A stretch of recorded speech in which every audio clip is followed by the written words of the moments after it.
So the rain fell right before the start of the race, and we're not going to look at the first start of the race because it became fairly irrelevant after the first lap with Max Verstappen crashing. So the first question is, what exactly happened to Max Verstappen? Well, a rare crash for Max in these sort of conditions. Normally he manages to find the perfect spot to be and he excels. This was maybe a chance for Red Bull to come through, but it's an error in tricky conditions. So you can see here on board with Max coming in to turn 13, it is pretty damp around the final sector of the racetrack. So there's a drying line, but you can still see areas of moisture here on either side, and they're on slick tyres. So first lap of the race, tyres still not properly up to temperature, and Max turns it in, and you can see ahead you've got Lewis Hamilton, you've got Oscar Piastri, just trying to stay wide of that curb at 13. Lewis has a little nibble of it. And once again, Max is going to be on top of that. That part's okay, but it remains damp in the banking here. And the water, because this is actually so steep, this banking, the water tends to run down as well and collect down towards the bottom. So as we play this through, you can see the line that Max takes, that Lewis takes, almost just nibbling that white line up the road as well. Lewis right down on a similar sort of trajectory here to Max. Max is going to take the white line. He's going to get just on top of the curb slightly as well. But where it starts to go is this part here. There's a drier line on this section of racetrack. You can see where the lighter asphalt is as opposed to the darker bit where the moisture still is. Max is still turning. He's got his wheels just on the edge of that white line. And he's going to find basically that darker patch where there's still moisture. And now he's starting to go for throttle as well. So it's not full tilt through this corner on the first lap. The drivers are having to be a bit cautious. And as Max finds the throttle there, he's just not actually on the darker patch of asphalt coming off the white line as well. And off he goes into the wall. And it's amazing that no one hit him as he came back through as well. So good reactions from everyone else. A good line of sight here is from Liam Lawson, his teammate for the day. And once again, you can just see Max a little bit more on that curb down at the bottom, collecting a bit of moisture on his tyres. And there we go. It just gets away from him.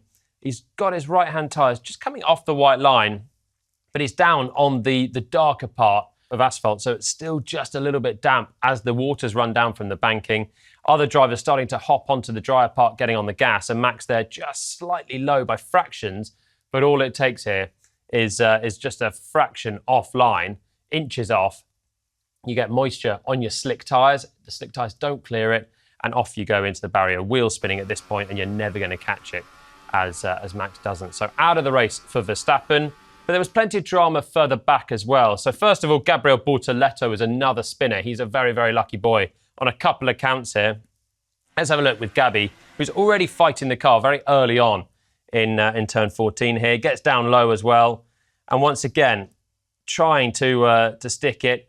He's actually just over the limit here. He's not on the white line. He's on a similar part of tarmac to everyone else, but this is not flat out. So you've got to find your limit of throttle. Bortoleto's not had a good start in the Audi. He's trying to make up for it, maybe getting a good exit here. Spins the car, tries to turn it around, gets it pointing the right way again, and actually does quite a good job at recovering it. But as we see from Hulkenberg, the better job here is his teammate who avoids this, and this is as sketchy as they come. So when you're on board here, you're sitting down right in the car. Remember, it's slippery. Your teammate ahead has just lost it. Verstappen's in the wall further up. And you're on now, Hulkenberg showing the exact train tracks of dry line that you need to be. He doesn't want to deviate from that because he's going at speed as well. But now he's got a decision to make. Do you go right or do you go left? And you've got to judge this in a split second. And Hulk actually judges this wrong. So he tries to go right for far too long here. But it's really difficult to know, in fairness to him. And now it's a smokescreen. So what else do? You don't know where your teammate's going to be, still turning right, thinking, oh, no. This is going to be an absolute pile driver into the side of his teammate for good measure as well. And this is just instinct now from Hulk. Turns right. At this point, he's probably seeing that his teammate's coming across more. And he's just thinking, I hope that trajectory is going to continue. He will not see through this smoke at high speed. So he just applies a load of left lock, instinctively thinking that's the only way out now. A couple of downshifts. So you can hear that he's just buzzing the engine as well, trying to get some deceleration. As we play that through, it's a whisker away from both Audis being out. And that would have been a pretty nasty incident for Bortoleto, particularly with the side impact there. So great driving from Hulk. A little bit of luck, a little bit of driver's instinct in there as well. And he is going to go and score some points on the day as well. So a great recovery from him. But again, just showing how treacherous that was for everyone else behind. But this start actually made a bigger difference than just Verstappen in the wall and Bortoleto having a spin and falling down, because a couple more drivers were ruled out by penalties they picked up at this moment. And I personally think they were both quite harsh here, the penalties for Arvid Lindblad and Franco Colapinto. Let's hop on board with Pierre Gasly and see his run then, fighting it behind Liam Lawson, coming through the final turn, already losing the car here. He's on the absolute limit. He's nearly spinning as well. And now Verstappen goes off into the wall. So Gasly would have had no idea that that's coming until this moment. Now Verstappen's off. How do you judge it? Bits of debris you can see actually mashing into the upgraded Alpine here of Pierre. They managed to get it back, obviously, with the red flag and fix some parts. But in slowing down here to avoid it, we've now got, on the left-hand side, Arvid Lindblad coming through, making an overtake. And he will get a drive-through penalty for that, Lindblad, which, again, to me feels a little bit harsh for kind of everyone avoiding incidents in melee. Technically, it's for overtaking under yellow flags, but we'll get to that in just a moment. Here you can see it's at this point, Verstappen's heading into the wall. There's the impact, but now it's about choosing your line. And if Gasly's going to be on the inside, he's going to, at this point, have to avoid a stricken Verstappen and a load more debris. So Lindblad, in choosing the better line, avoids the rear wheel as well. And now it's just a drag race up. They've passed the incident. There's been no yellow flag for Lindblad at that point. He's seen something on the dash, and that will be the basis of his penalty. But for me, it's a little bit harsh. It's instinctive stuff. You're in just, again, a split second of reactions. Gasly slowed down on the inside. There was no yellow flag at that point for Lindblad to back off. So for me, that one's harsh. And this one's probably even harsher that we'll see for Franco Colapinto. You've got those two ahead about to do battle. Once again, Verstappen in the wall. Yuki Tsunoda here, we're on board with first lap back into a Grand Prix. Again, just avoids it. And on his left-hand side, Colapinto screaming through, and he'll get a penalty for that. If we go on board with Franco, you can see at the point there that Max is hitting the wall, we're already getting committed for an overtake here around the outside. So there's no yellow flag at this point. Verstappen has just hit the wall. There's no way the driver can react to that with a yellow flag and start to back off. So you're just driving on instinct, thinking, okay, of course you don't want to collect him. You don't want to pick up debris either, but you're still in a race situation. So Colapinto goes to the outside. And as we come through here, Yuki is actually just going to have to slow down quite a lot for that rear wheel there that's in the road. And in doing so, he's going to come across, he's going to lose a load of momentum. And Colapinto is here, in my mind, absolutely in his own right to hold his line and come through. There's no yellow flag for him. And now on the dash, he's going to pick that up. And we're going to get a green immediately afterwards. And as we see it from the outside, you can get a better indication of how quickly this happens for the drivers. And that's why I think there is some extenuating circumstances for the two that got penalised. The steward said, classically, this would be a 10-second stop and go for the most extreme penalty you can get. But in the circumstances, there was some mitigation, so it's only a drive-through. But a drive-through for these two completely destroys their race, because on a perfect day, they can get points. A drive-through is a whopping penalty for a midfield driver to try and recover from. So let's have a look at it. Top few come through. There's Max coming through. He's out of shape. And off he goes. Straight in behind him, you've got Lawson, and then these two that are about to pass. So you've got two marshals posts here, one there and one there. And as you can see, the second pair coming past. So that's Colapinto now looking to shape up Tsunoda. There's no yellow flag at the second marshal's post. It comes out now, actually, as Bortoleto is spinning. There's the yellow flag coming at that point. Second marshal's post further up the road as Verstappen is. They're actually getting shrouded in a little bit of debris and taking cover.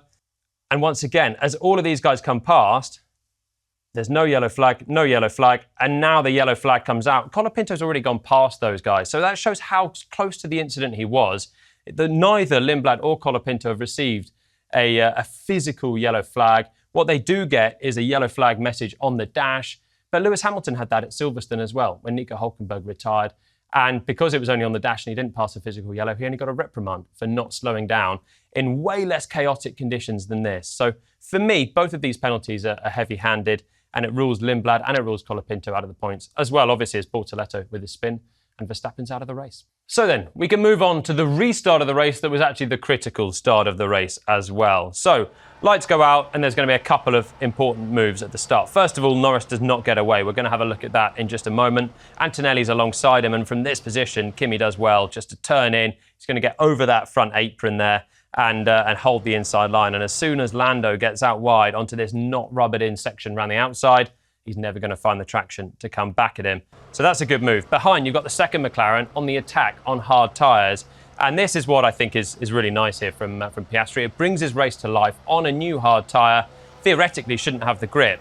But as we get to the exit of turn 3, he's got Charles Leclerc on the low line trying to come up the inside. And he's going to get great drive off the corner. He's going to defend from Leclerc. And then look at the speed he has compared to George Russell here, coming down this straight. This is going to pretty much destroy Russell's chances of going with the top 2, because Piastri here is just deploying energy down towards Sky Flat, turn 7, and then he throws it down the inside. It's a good move. It's really aggressive on a hard tyre, and it's nicely played out. But we can see a little bit more on board. So, Charles Leclerc, first of all, the man to deal with for Oscar, and he manages to stay in the middle of the road, so he's not getting on the dusty stuff. You can see the trail coming off Lando Norris ahead. Piastri doesn't have that. So now we're sitting in behind George, and we're going to go to the outside line, the high line that's always useful here. But watch what he does here. Compared to previously, the start before, he was told by Tom Stallard on the radio, you can use boost, and he didn't do it. But this time, look at that thumb here. The left thumb is going to go straight for that boost button on the exit, and he's going to hold it. Now, I think initially, when you see Oscar's head movement, he's looking at Leclerc. I think initially, he's actually using it to defend from the Ferrari.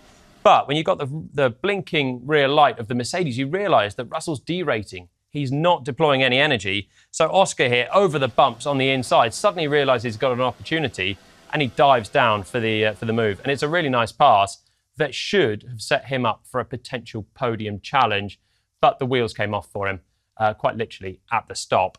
Slow stop for Piastri is going to rule him out. He tried to cover off George Russell. We've got the top 6 race plot here. So a sensible strategy.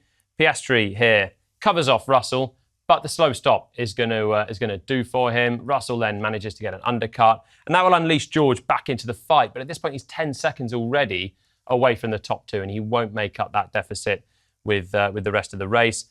To be honest, though, Piastri didn't have great race pace either, was passed by both Ferraris and ended up a distant 6th position in the race. So a great start, but it fell away, bad pit stop, and then just not enough race pace once again for Oscar. But there was a little bit of drama late on for the podium spots. So a couple of questions on this battle. First of all, was the switch Mercedes made between Kimi and George the right call? Well, I think it was, really. And I think George, maybe in the cold light a day afterwards, would accept that. He was obviously feeling vulnerable late on in the race on the used hard tyres, and he was kind of a sitting duck for Lewis Hamilton approaching in this late phase here. Hamilton pitted with the benefit of the VSC late on and had a good chance to close up for the podium. George wanted Kimi to sit there and act as a bit of a blocker. I think if Mercedes had let them race, they might have both been in a bit of trouble from Hamilton behind. Antonelli also not finding a huge amount of pace through the rest of the race. But the safest thing for Mercedes was to allow Antonelli through. It was probably also the fairest thing because Antonelli was a long way up on George through the race. Mercedes didn't have to pit him. And if they thought George wasn't going to play ball, I think they probably wouldn't have done. So they were depending on Russell playing ball with the team orders. And in the end, George did. And he held off Lewis very, very well at the end as well. Question on that third place battle. Could Lewis have overtaken George if the last VSC was not deployed? Well, I was watching this and I thought that is perfect timing for George Russell when the VSC was deployed. We can see it a little bit here, but very sadly, we don't have the same camera angle on board Lewis Hamilton from lap 69 to lap 70. This is when the VSC was deployed, but you don't get from these different perspectives here, the visor cam and the onboard cam, the exact position that they were. But I can tell you, on lap 70, when the VSC came, he's about 0.08 closer. So he's about 0.4 down rather than nearly half a second off George coming through this final corner. So Lewis on the right-hand side, lap 70, getting ready for the move. The lap before, he's just a little bit further back. But now we get VSC on lap 70, so no chance to attack. And from further back now, look at the left-hand side, you can see how close Lewis gets to the inside of George, who's not got the tyre life. If he was 0.08 further up, could he have made the move? He certainly would have had a much better attempt at doing so. The Ferrari didn't have the best of straight line speed, so we won't know, but it certainly looked like it cost Lewis quite a bit. And if we fast forward this towards the end of the VSC, you can see now on the left-hand side, the moment before the VSC was called, and on the right-hand side, is the moment where the VSC was released. And you can see once again, Hamilton all over the back of Russell. This is just before the VSC on the left-hand side, ready to make that move. He's 4/10 down coming through this final turn. On the right-hand side, as we go green again, look how far back he's fallen in the space of a lap. So really well managed, you have to say, by Russell. A little bit of luck with where it was deployed right at the start of that straight and not maybe 10 seconds later where Hamilton might have had a chance to move. And in the end, possibly Lewis not maximising his delta times on the right-hand side as well to just fall another, half a second or so further back and with very few attempts left to overtake in the race. So it would have been interesting to see if the VSC wasn't deployed there for George. He would have had to make another big defensive move, I'm sure. Would it have been enough? We will not find out. But you got to remember as well, Hamilton was lucky with the first VSC even to be in that position with the cheap pit stop. So he gained and then he lost out. And in the end, fourth place was probably about right for Ferrari. Right, what about the battle for the lead then? Let's rewind it to the start and see how I thought this was going to play out, because in Zandvoort, it's difficult to overtake. We saw in the sprint, the McLaren didn't have great race pace. And once Antonelli made this lightning start, it seemed like he was probably going to win the race. But it didn't play out. Let's have a look, first of all, at the starts. So Lando here on the left-hand side, he's just going to be on the absolute upper limit of his rev range. So what he does, you can just see the shift lights here for Norris start to go a bit spiky and a little bit high. What you want is them in the middle of the dash. That means you found your pre-start revs.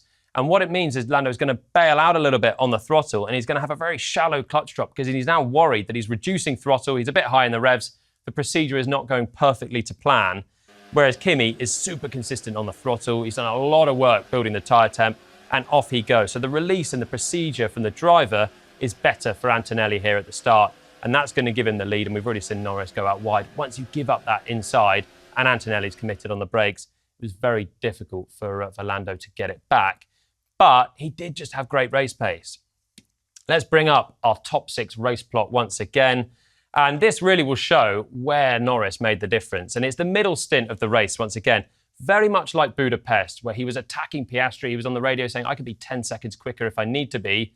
McLaren pitted Oscar, let Lando go on long, and we never saw the battle because of the backmarking interference. Here, this is how it probably would have played out. Antonelli has to pit at this stage to cover off an undercut threat from Norris. If Mercedes didn't pit, McLaren could have done, and Norris would have used his pace again in free air to come out ahead with an undercut. Instead, he has to use his pace in free air with used tyres here to extend that stint another 7 laps, whilst Antonelli doesn't have enough on the fresh tyres either. What it means is when Norris comes out of the pits, he's absolutely roaring on the fresher tyres up to the back of the Mercedes. But of course, he still has to make an overtake, and he does it with aplomb. This was a fantastic move here from Norris, worthy of winning any Grand Prix. They catch Lewis Hamilton. And I have to say, without Hamilton being in the picture, I wonder how easily Lando would have had this move on Kimi. But he knows that this is his opportunity. He said afterwards, this was his one chance. You never know if you're going to get it again. And he went rearwards on the brake bias, knowing he had to go aggressive at this moment. And for Kimi, the positioning of Lewis here is the worst case scenario. So he gets closer, but he's not really close enough to make a lunge on Lewis, who's not really in contention here because he has to make another pit stop. So you've got Lando knowing that Kimi's gone sort of to a halfway house. Is he defending? Is he attacking? It's a little bit vague from Antonelli. It's not his finest bit of driving, but it is an unlucky sort of scenario that he's faced here with the McLaren hunting him down and a Ferrari just slightly too far ahead at this point on the circuit. And Norris commits so hard around the outside. So he said he went rearwards on the brake bias to stop him front locking when he's braking that late, and he manages to pull it off. It's a fantastic move. It reminded me slightly of the Hakkinen-Schumacher one with Ricardo Zonta. Very different, but you've got a third entity in the mix. It was Zonta being lapped on that day in Spa 2000. Here is Lewis Hamilton just trying to stick ahead, but on shod tyres, and he's not really in the race. But he does enough to interfere with Antonelli. And you can see Lewis here with just a little dart towards the middle of the road, just making sure Kimi doesn't make it through.